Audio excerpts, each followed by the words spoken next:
Hi everybody, it's Shanda from my studio along the Continental Divide in Idaho.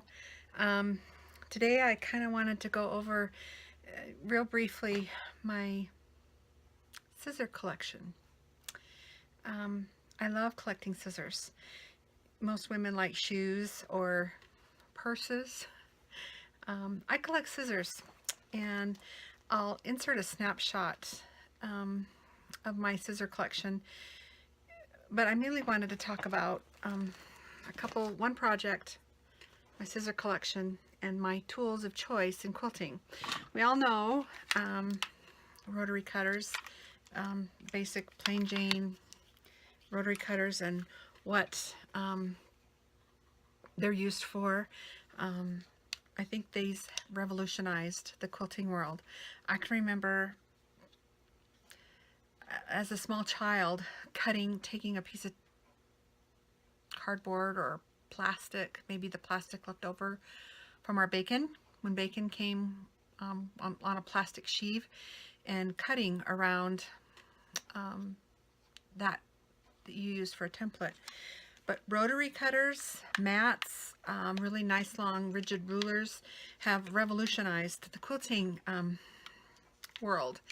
And one of these, this isn't all of mine, I have a couple more, but I do know it was one of these that I sliced the corner of my finger off once. And so I'm a big advocate for either wearing gloves or a guard that you can put on your big ruler so that you don't slice your finger off. Like, I've done it twice. The second time was way worse than the first, and yeah, I learned my lesson. The other scissors I have, before I get to my scissors of choice, these are applique scissors, but I use them. I rug hook with wool, and I use these for there. They're kind of curved, and they have one side that's bigger than the other, so it protects the surface that you're cutting. Some tonic, I believe these are called tonic. I know these are called tonic scissors, real sharp scissors. These are some gingers that are, all of a sudden the word has escaped me, pinking shears. My mother-in-law bought these for me one of the very first years I was married. They're left-handed because I'm a lefty. Two, my other really good Ginger dressmaker scissor shears. And these are just paper scissors. I believe they're Fiskars. Yeah, I could probably cut fabric with them, but they're mainly my go-to utility scissor. But now three very special scissors. These I've labeled, even so if I die, they know what this is. These were my Grandma Goldie's scissors. She actually was my great-grandmother. And I have let me see if I can show you really quick. Over there on the wall, next to that quilt, there's a little blue coat. That was mine as a little girl, and she made them, and she made it, and I'm sure she used these to sew with, and these are so stiff. They do not make scissors like this anymore. But I wrote on here, Grandma Goldie's, I think this is going to be backwards, I need to set my phone different, Grandma Goldie's, Great-Grandma Goldie's sewing scissors. And in honor of her, I've named my long arm Goldie. Very special woman in my life. I was born when she passed away, but I don't really ever remember her. The next two sets of scissors belong to my Aunt Penny. She died when it was about 12 years ago now, 2002, so 15 years ago. Aunt Penny's sewing scissors. She was a wonderful seamstress. She made all my prom dresses. Yeah, horrible accident. She also was into cross stitch, and we had a thing. We both hated back stitching, the black back stitching that you have to do. And she left this cross stitch that had, it was an Indian headdress, and it had a lot of back stitching in it, and I was not going to finish that for her.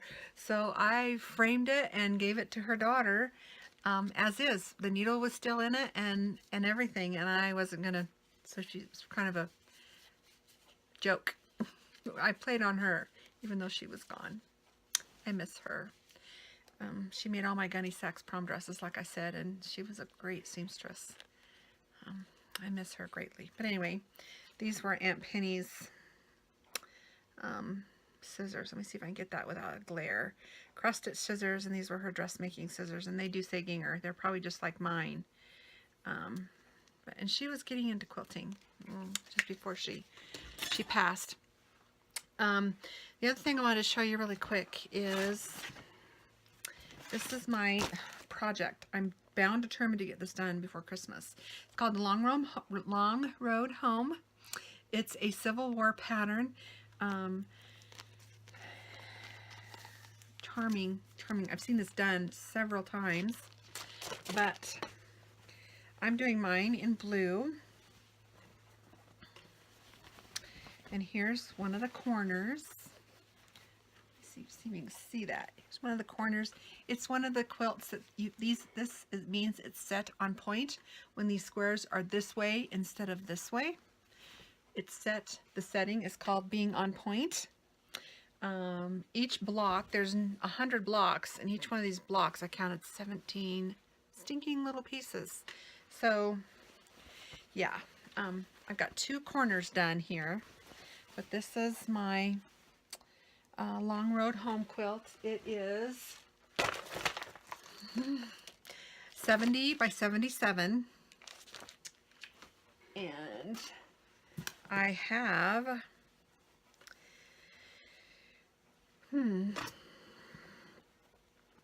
all of the squares. There's 100 of them. I have all the squares done, and then they in turn are already sewed to their what we would call blank space. It's going to be blank spaces.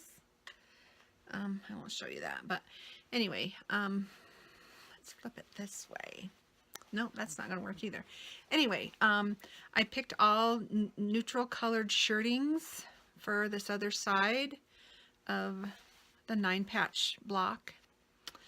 I am so excited about this quilt. I can't wait to get it done. It's only been in the works for about, 4 or 5 years.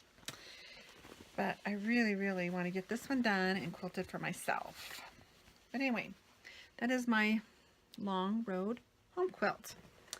The other thing I finished this week, I can't show you because a certain someone is getting it for Christmas. And I knitted something, I'll just say that. And I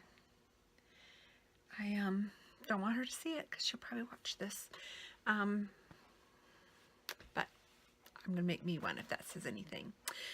Also, what's been going on in my world is I have been working on some knitting project bags.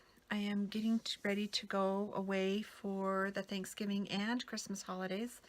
I will be seeing family. At Christmas, I'm taking a train ride. I cannot wait. I've made this trip before, and it is so nostalgic. An old-fashioned train. I'll be on the train for about 2 days, and I'm going to knit. I'm going to read. I'm really excited about that. Anyway, I hope everybody's having a good day. The mountains are beautiful here. They're such a distraction to me.